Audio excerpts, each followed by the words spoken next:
जय माता दी दोस्तों, आप सभी को चैत्र नवरात्रि की ढेर सारी शुभकामनाएं। आज के वीडियो में आप सबके साथ शेयर कर रही हूँ नवरात्रि में कन्या पूजन से जुड़ी बहुत सारी महत्वपूर्ण जानकारी, क्योंकि बहुत सारे प्रश्न जो है वो मुझे मिलते रहते हैं कन्या पूजन से जुड़े। क्योंकि अभी बहुत सारे लोगों के घर की परंपरा के अनुसार अष्टमी को बहुत सारे लोग नवमी को कन्या पूजन जो है वो करते हैं। और देखिए गांवों में जो कन्या पूजन है वो अलग ही सिस्टम है, उनके यहाँ 9 दिन कन्या पूजन जो है वो चलता रहता है। अगर आपके यहाँ ये सिस्टम है तो आप हमें नीचे कमेंट बॉक्स में जरूर लिखिए।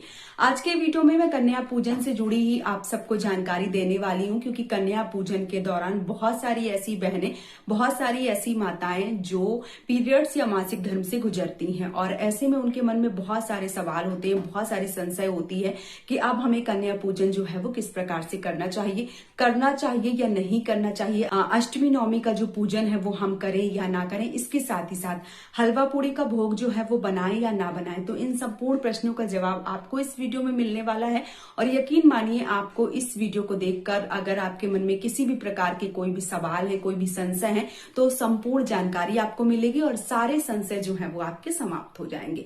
सबसे पहले बात करूं कन्या पूजन की, तो जो कन्या पूजन है वो अपनी घर की परंपरा के अनुसार अष्टमी को या नवमी को कन्या पूजन किया जाता है। यदि आप कन्या पूजन जो है वो कर रहे हैं और ऐसी अवस्था में मान लीजिए कि आपको पीरियड्स या मासिक धर्म जो है वो हो जाता है, तो आपको क्या करना चाहिए, क्या कन्या पूजन आपको करना चाहिए या नहीं करना चाहिए। तो चलिए मैं आप सबको बता दूं। देखिए, जब मासिक धर्म या पीरियड से आप गुजरते हैं तो आप बहुत ज्यादा मन में एक चीज जो है वो मत लाइए कि अब क्या होगा, कैसे होगा, क्योंकि जो भी माताएं हैं, जो भी महिलाएं हैं, उनके साथ कभी ना कभी किसी न किसी व्रत में, किसी न किसी त्योहार में ऐसी समस्या आनी ही आनी होती है। और यदि इस चीज को हम बहुत ज्यादा मन में लेंगे, इस चीज को हम बहुत ज्यादा सोचेंगे, तो कई बार समय से पहले जो चीजें हैं वो हो जाती हैं। यानी कि मासिक धर्म या पीरियड्स जो है वो कई बार 4-5 दिन अगर बाद में होना होता है तो वो पहले ही आ जाता है। तो आपको बहुत ज्यादा सोचने की आवश्यकता नहीं है, क्योंकि ये सारी चीजें जो है वो नेचुरल होती हैं और भगवान की दी हुई एक ऐसी चीज है जिससे हम एक नई जिंदगी को पाल सकते हैं।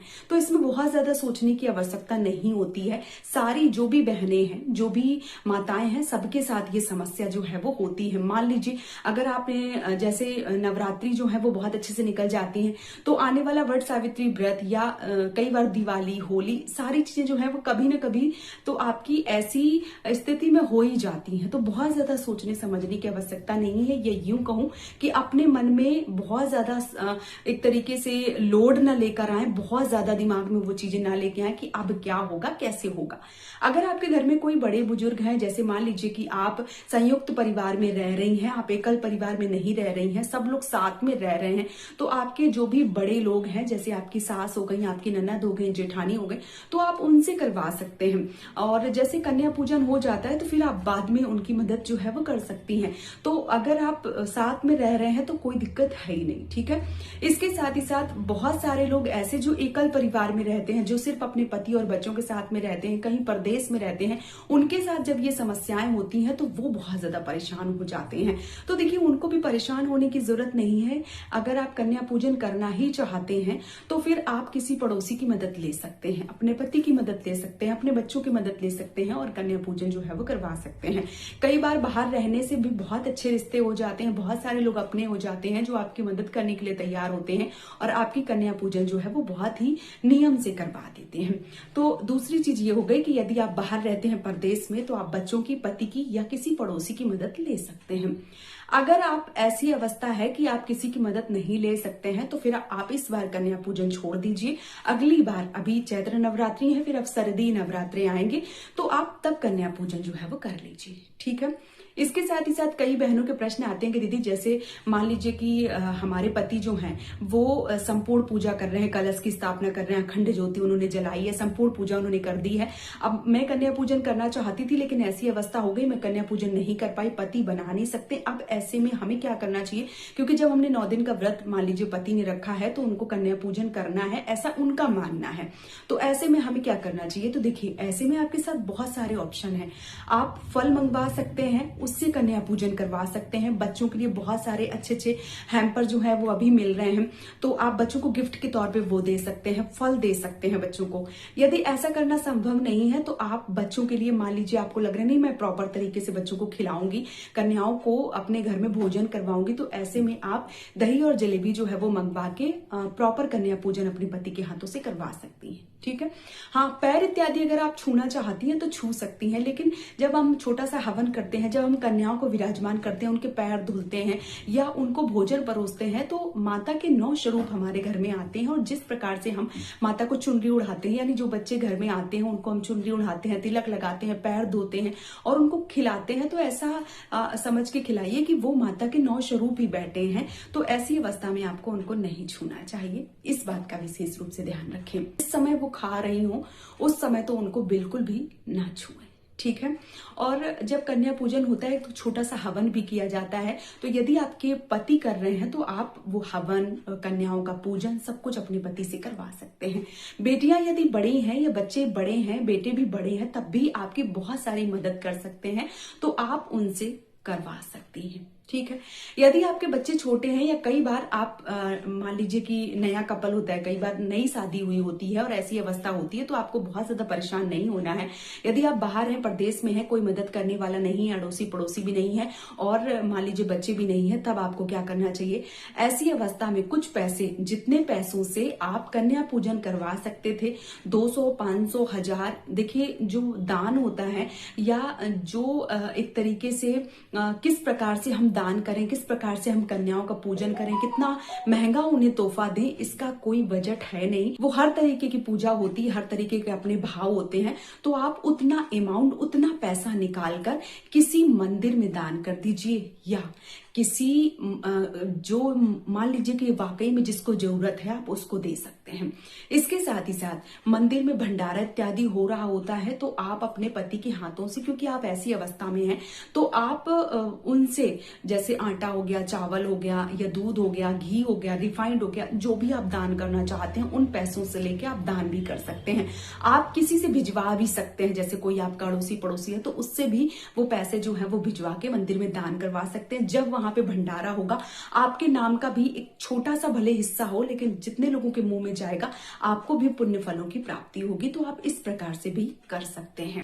इसके साथ ही साथ कई लोगों के ये भी प्रश्न आ रहे हैं कि दीदी हलवा पूड़ी बनाए या ना बनाए। तो देखिए, मासिक धर्म में नहीं बोलूंगी कि आप हलवा पूड़ी बना के प्रॉपर तरीके से कन्याओं को भोजन करवाएं, नहीं, क्योंकि जो हम कन्या पूजन करवा रहे हैं जब नवरात्रि में, तो माता के 9 स्वरूप ही एक तरीके से माता जो है वो 9 स्वरूपों में हमारे घर में विराजमान होती हैं। और ऐसी कंडीशन में हम जो हलवा पूड़ी है या जो भोग है वो हम कन्याओं को नहीं कर सकते हैं। इस बात का विशेष रूप से ध्यान रखें। कई लोगों के मन में ये संशय आता है कि हम ऐसी अवस्था में करेंगे, क्यों नहीं कर सकते हैं, वो लोग हट्टी होते हैं। तो देखिए, उन सबसे बोलना चाहूंगी कि आप अपनी मर्जी के मालिक हैं, यदि आप करना चाहते हैं तो कर सकते हैं, लेकिन कुछ नियम हमारे बड़े बुजुर्ग बना के गए हैं, या यूं कहूं कि जो हमारी धार्मिक पुस्तकें हैं उनमें अगर ये वर्णन किया गया है, तो अगर ये चीजें इतने दिन तक मनाही हैं तो हमें उन सारे चीजों को इन दिनों में नहीं करना चाहिए। बाकी आप अपने तरीके से, पूरी तरीके से स्वतंत्र हैं, आप क्या करना चाहते हैं, कैसे करना चाहते हैं वो आप कर सकते हैं। क्योंकि कई लोगों के ऐसे प्रश्न आते हैं कि भले ही वो पूरे 25 दिन तक पूजा पाठ, 20 दिन तक कुछ ना करें, लेकिन जब मासिक धर्म या पीरियड से गुजरती तब उनको पूजा करना ही होता है, तब उनको मंदिर जाना होता है। तो वो आपकी अपनी समस्या है, वो आपकी अपनी प्रॉब्लम है। अगर आप ऐसी अवस्था में जाना चाहती हैं, कन्या पूजन करना चाहती हैं, तो वो आप अपने तरीके से कर सकते हैं। मैं इस बात के लिए कभी भी अनुमति नहीं दूंगी कि आपको ऐसी अवस्था में पूजा पाठ, कन्या पूजन या हलवा पूड़ी इत्यादि बनाना चाहिए। मैं इस बात को कभी नहीं बोलूंगी कि आप करें, बाकी आपकी मर्जी है। इसके साथ ही साथ कई लोगों के ये भी प्रश्न आते हैं कि दीदी अष्टमी नवमी का पूजन हम ऐसी अवस्था में कैसे करें। तो देखिए, ऐसे में आप किसी से भी माता को फल और बतासे का भोग जो है वो लगवा सकती हैं, और आप अपने पति के हाथों से भी बतासे का या किसी मिठाई का भोग जो है वो अष्टमी नवमी में, यदि मान लीजिए आपकी अष्टमी पुजती है तो अष्टमी में मंदिर में जब भी आप जाएं, पति आपके या बच्चे जा रहे हैं या पड़ोसी कोई भी जा रहे हैं, तो उनके हाथों से कोई भी मिठाई या बतासे का या फल जो है वो भिजवा के माता से दूर से ही प्रणाम कीजिए कि माता ऐसी अवस्था है, ऐसे में हम नहीं कर पा रहे हैं, अगली बार जब नवरात्रि आएंगे और मैं पूरी तरीके से शुद्ध होंगी तो आपके मंदिर में जरूर आऊंगी और आपका अष्टमी नवमी का जो भी आपका पूजन होता है वो मैं प्रॉपर तरीके से करूंगी। तो इस प्रकार से आप अपनी अष्टमी नवमी का पूजन कर सकती हैं, कन्याओं को भोजन करवा सकती हैं और अपना पूरा जो पुण्य है वो प्राप्त कर सकती हैं। इसके साथ ही साथ कई लोगों के मन में ये प्रश्न आते हैं कि हमें कितने दिन बाद पूजा करना चाहिए। तो देखिए, जो देवी होती हैं उनकी पूजा हम 5वें दिन कर लेते हैं, जो देव होते हैं उनकी हम 7वें दिन या 8वें दिन पूजा जो है वो करते हैं। वो आपके शरीर के ऊपर है कि आप कब पूर्ण तरीके से शुद्ध होती हैं। तो जब आप शुद्ध होती हैं तब आप बना सकती हैं, पूजा कर सकती हैं और कन्या पूजन, अष्टमी नवमी जो भी है वो आप कर सकती हैं। तो पीरियड्स से जुड़ी ये बहुत सारी बातें आप सबको कैसी लगी हैं, आप हमें कमेंट में जरूर बताइए। और यदि वीडियो पसंद आया है तो आप हमें सपोर्ट जरूर कीजिए, इस चैनल को सब्सक्राइब करके और वीडियो को लाइक करके। बहुत जल्दी मिलूंगी आपको एक और नए वीडियो के साथ में। तब तक के लिए हैप्पी नवरात्रे, जय माता दी, जय श्री श्याम, राधे राधे।